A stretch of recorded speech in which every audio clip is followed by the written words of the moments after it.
जी बच्चों, आगे है रोल ऑफ मल्टीनेशनल कॉरपोरेशंस इन पाकिस्तान। पाकिस्तान के अंदर इनका क्या रोल है? वैसे तो बहुत सारी मल्टीनेशनल कॉरपोरेशंस जो हैं वो पाकिस्तान के अंदर काम कर रही हैं, लेकिन इनमें से 12 जो हैं वो रजिस्टर्ड हैं और इनमें से 5 जो हैं वो फार्माक्यूटिकल में काम कर रही हैं। ठीक है, और फिर यही बात कि ये बहुत सारा पैसा वापस अपने मुल्कों को ले जाती हैं। 37% जो है टोटल सेल का ये वापस अपने मुल्कों को ले जाती हैं। ठीक है, फिर not competitive products to other countries के ये दूसरे मुल्कों के अंदर सुपीरियर क्वालिटी की चीज़ें प्रोड्यूस करती हैं मल्टीनेशनल कॉरपोरेशंस, लेकिन पाकिस्तान के अंदर ये इन्फीरियर क्वालिटी की चीज़ें जो है वो प्रोड्यूस करती हैं और सेल करती हैं। फिर अगली बात क्या है कि not invest in heavy mechanical steel industries, कि ये जो कंज्यूमर ओरिएंटेड चीज़ें हैं जैसे चाय की पत्ती, सर्फ और इस तरह की जो पेरिशेबल चीज़ें हैं वो उन्हीं के अंदर, क्योंकि उनकी प्राइस इलास्टिसिटी जो होती है वो कम होती है। ठीक है, वो हर सूरत लोगों ने ख़रीदनी होती हैं।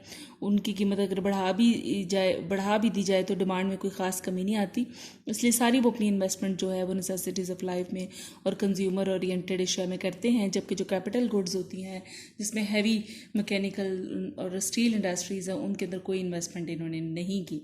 ठीक है, क्योंकि इनके अंदर प्रॉफिट मार्जिन कम होता है और ये नेशनल इंटरेस्ट में होती हैं और ये लॉन्ग टर्म जो डेवलपमेंट के लिए ये बेसिक रिक्वायरमेंट होती है, लेकिन इनको इससे कोई सरोकार नहीं होता। फिर नॉट मेकिंग इम्पोर्ट सब्सटीट्यूट और एक्सपोर्ट आइटम, कोई भी मुल्क जो है वो उस वक्त तक तरक्की नहीं कर सकता जब तक कि वो सेल्फ सफिशेंट ना हो जाए।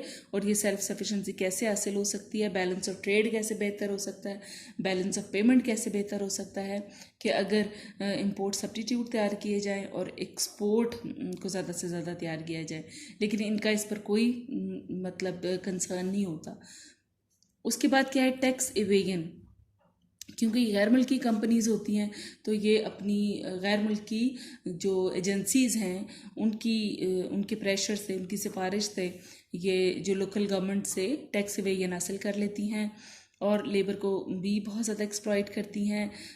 ये सारी आप देखते हैं ग्रेजुएटी पेंशन और ये सब चीज़ें ये गवर्नमेंट जॉब में तो लेबरर्स को मिलती हैं, लेकिन मल्टीनेशनल कॉरपोरेशन में काम करने वाले लोगों को ये सहूलतें अवेलेबल नहीं होती।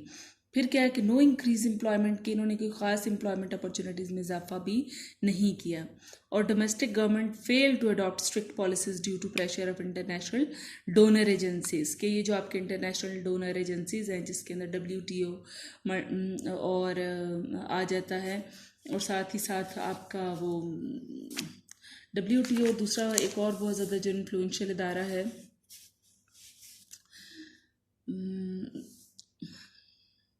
जो भी इन्फ्लुएंशियल कंट्रीज़ हैं उनके प्रेशर की वजह से ये कोई ख़ास उनके खिलाफ एक्शन नहीं ले पाती मल्टीनेशनल कॉरपोरेशन के खिलाफ, और कोई वो उनकी फिजिकल और मॉनेटरी पॉलिसी को भी कोई नहीं ये फॉलो करती।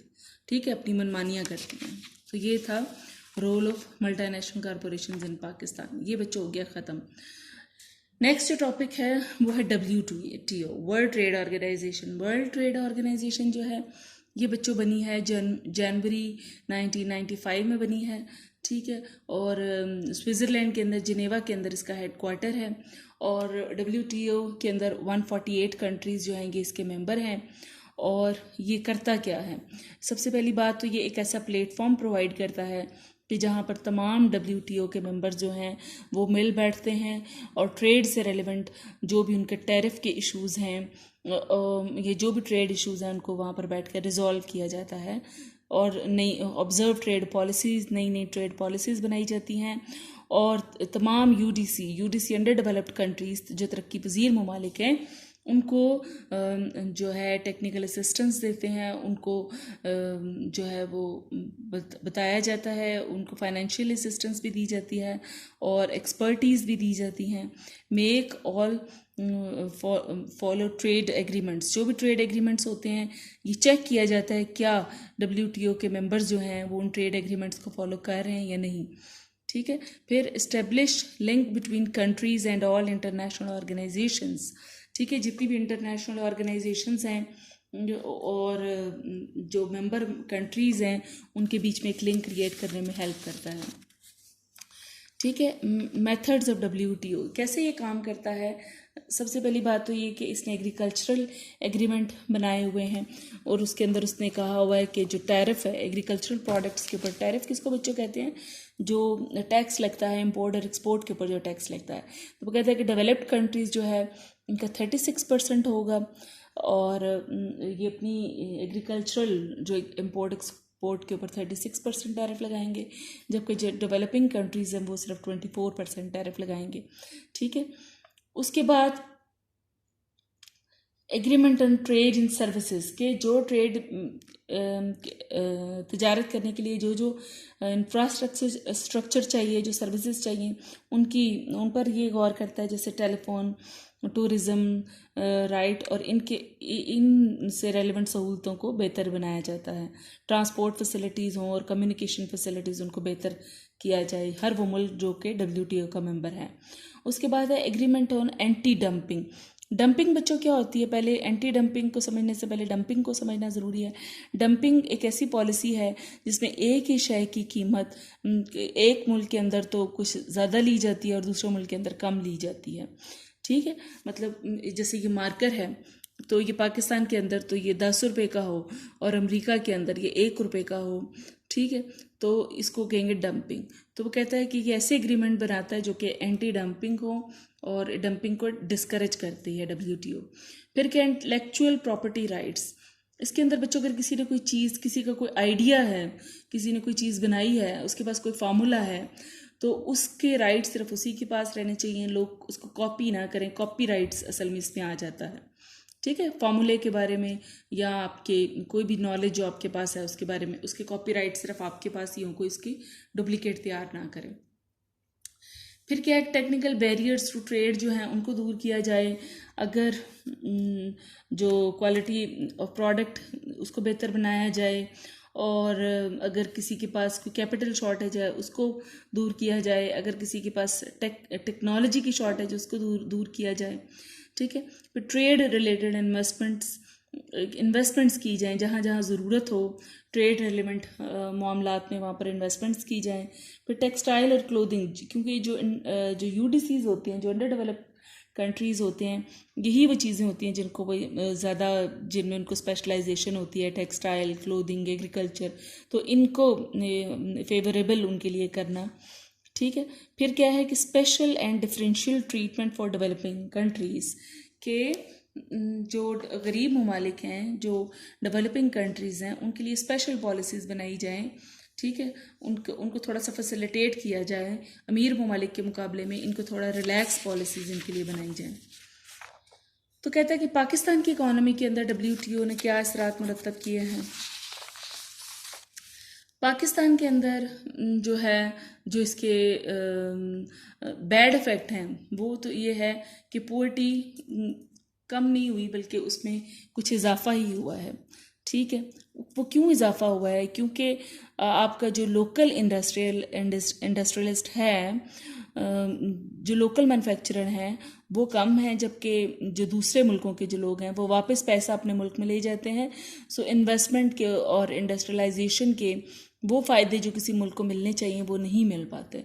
और फिर दूसरा इसका क्या बैड इफ़ेक्ट हुआ है कि कोई भी मुल्क, जैसे पहले भी कहा, कि उसी सूरत में तरक्की करता है जब इसका बैलेंस ऑफ पेमेंट पहले से बेहतर हो जाए। और बैलेंस ऑफ पेमेंट कैसे बेहतर होता है, जब बैलेंस ऑफ ट्रेड बेहतर हो जाए। और बैलेंस ऑफ ट्रेड कैसे बेहतर होता है, जब इंपोर्ट और एक्सपोर्ट कम से कम बराबर हो जाएं, यहाँ पर एक्सपोर्ट इंपोर्ट के मुकाबले में बहुत ज़्यादा हो। लेकिन पाकिस्तान का बैलेंस ऑफ ट्रेड जो है वो दिन ब दिन ख़राब से ख़राब तर होता चला जा रहा है। इंपोर्ट्स की तादाद बढ़ती चली जा रही है और एक्सपोर्ट्स कम होती चली जा रही हैं। तो फिर अब होना तो ये चाहिए था, ये मल्टीनेशनल कंपनीज आई हैं, मुल्क के अंदर नई फैक्ट्रियाँ बनी हैं, तो बैलेंस ऑफ ट्रेड को बेहतर होना चाहिए था। लेकिन ना ही तो पाकिस्तान की एक्सपोर्ट बेहतर हुई हैं और ना ही इंपोर्ट सब्स्टिट्यूट बने हैं। सो इसलिए पाकिस्तान का बैलेंस ऑफ ट्रेड पर कोई अच्छा असर नहीं पड़ा। फिर जो पोलिटिकल स्टेबिलिटी है वो भी हासिल नहीं हुई, वो भी ख़राब हुई है, उसके ऊपर बैड इफ़ेक्ट पड़ा है। क्यों बैड इफ़ेक्ट पड़ा है, क्योंकि ये जो IMF, इंटरनेशनल मॉनेटरी फ़ंड है, या WTO है, या वर्ल्ड बैंक है, ये बहुत ज़्यादा इंटरफेरेंस करते हैं आपकी इकनॉमिक पॉलिसीज़ के बीच में। और फिर इकनॉमिक पॉलिसीज़ के फिर पोलिटिकल इफ़ेक्ट्स भी आते हैं और इन सब के नतीजे में पोलिटिकल इंस्टेबिलिटी जो है वो हमारे मुल्क का मुकद्दर बन चुकी है। इसके अच्छे असरात भी हो सकते हैं, लेकिन अगर हम ये काम करें, क्या क्या काम करें कि अपने सोशल सिस्टम के अंदर चेंजेस लेकर आएँ, अपने पॉलिटिकल सिस्टम के अंदर चेंजेस लेकर आएँ, अपने इकोनॉमिकल सिस्टम में चेंजेस लेकर आएँ। और ये चेंजेस ऐसे ही मतलब छोटी छोटी कोई चेंजेस से ये काम नहीं होगा, ये पूरा जो है इंफ्रास्ट्रक्चर इसको चेंज करने की ज़रूरत है, आपकी लीगल सिस्टम को चेंज करने की ज़रूरत है, एडमिनिस्ट्रेशन सिस्टम को चेंज करने की ज़रूरत है।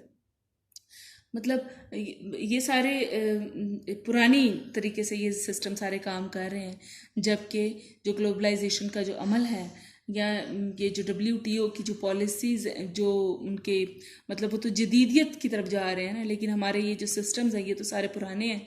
सो अगर हमने इसको WTO के साथ चलना है, अगर हमने ग्लोबलाइजेशन के साथ चलना है, तो हमें अपने इन तमाम सोशल, पॉलिटिकल, इकोनॉमिक और जो स्ट्रक्चर है उसको भी मॉडर्न लाइंस पर लेकर आना पड़ेगा। ठीक है बच्चों।